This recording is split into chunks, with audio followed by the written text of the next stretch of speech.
Minggu, Indonesia akan bertandang ke Vietnam. Bagaimana jalannya nanti kemungkinan pertandingan dan potensi starting yang akan diterapkan oleh Sintayong. Apakah masih ada peluang Indonesia untuk lolos ke babak semifinal? Kita ulas di video kali ini. Kita tag ini pada hari Sabtu dan pertandingan nanti akan ada di hari Minggu ya.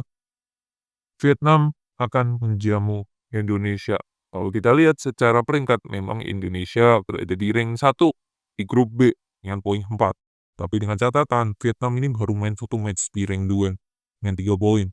Filipina pun juga baru main 1 match dengan 1 poin. Jadi kalau keduanya ini menang, kan poinnya Indonesia sama dengan Filipina 4. Tinggal kita lihat selisih golnya gimana gitu.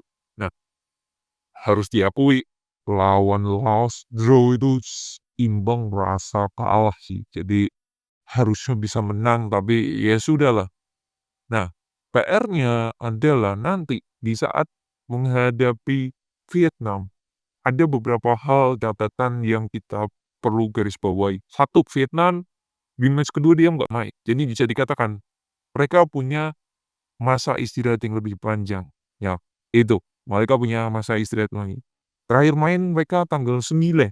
Ya, 9 main di Laos. Ya, jelek-jeleknya mereka balik tanggal 10 lah ya. Mereka balik tanggal 10, ya harusnya terus main tanggal 15. Ya, mereka ada jeda 5 hari, 4 hari. Jadi punya waktu jeda yang lumayan panjang tuh dibandingkan Indonesia. Gitu. Nah, ini yang jadi PR tersendiri. Satu itu. Mereka punya waktu istirahat yang lebih panjang, satu. Yang kedua, kita tanpa Marcelino.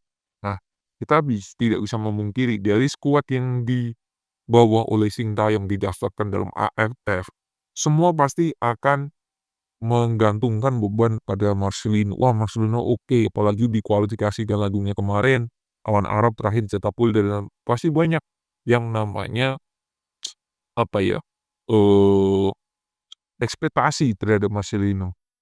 Yang membuat menurut saya dia bukan star syndrome sih, nggak rileks. Karena bebannya terlalu gede, dia pengen nunjukin bahwa aku tuh bisa kalau saya melihat seperti itu. Dan match kemarin lawan Laos, saya nggak tahu apakah dia frustasi atau apa, tapi dengan hal yang dia lakukan, 2 kartu kuning, mau wajar ya, wajar semuanya, tidak ada yang perlu diperdebatkan jadi kartu merah. Itu mungkin dia harus belajar dari situ, lebih dingin, lebih berpikir, ya kita harus mencari cara gimana nanti melawan Vietnam. Nah, kemungkinan kalau saya lihat, kemungkinan Sintayong pasti akan main 3-4, 3-4-1-2 atau 3-4-3 whatever lah gitu. Tapi dengan struktur yang lebih defense. Kiper mungkin akan kembali ke Cahya Supriyadi lagi, satu. 3 back tengah, kalau saya melihat di sini, pemain yang akan konsisten akan tetap main adalah Ferrari, jelas. Satu mungkin Kartik Arel, satunya lagi Donny Tri akan kembali ke dalam 3 back ini. Kakang kemarin kurang oke, meskipun saya katakan 3 back kemarin pun juga jelek semua. Kakang, Ferrari, Kartik Arel pun jelek semua. 3 ini kemungkinan akan main. Ya, 3 ini. Nah, sayapnya, kemungkinan Arkan dan Asnawi udah main di starting. Dan saya harap Sintayong tidak merubah lagi, Arhan kembalikan kiri lah, dan si Asnawi kembalikan kanan. Karena ini lawan Vietnam, ya. Li, eh, ini kalau struktur defense-nya 5 gitu. Nah, 2 pemain di tengah. Arkan memang jelek 2 match ini, tapi siapa lagi gitu yang harus kita mainkan gitu. Kalau kita melihat ya, kita melihat jadi siapa lagi di bench sih. Ya mungkin ada Rehanan, tapi ternyata seperti kemarin Zanadin Faris kemarin seperti itu. Tidak ada holding di situ. Tidak ada holding yang oke. Harusnya di situ kemarin di match lawan Myanmar tuh si Robbie Darwis oke, tetapi lawan Laos dia kurang. Nah, dengan melihat seperti itu, saya prefer di tengah ini 2 pemain tengah, Arkan Fikri lagi dan si Robbie Darwis. Atau kasih debut. Cuman kalau kasih debutan lagi ini terlalu riskan ya. Ada debutan juga di situ ya. Oh, Pak Pahandi saya lupa ya. Itu juga mungkin bisa, itu juga DN tuh. Nah, itu kemungkinan besar di situ. Arkan Fikin sudah pasti akan main. Ya itu. Dia pemain di depan, sentral banget. Oke, 2 match tidak bisa memberikan kontribusi. Rafael Strike pasti main.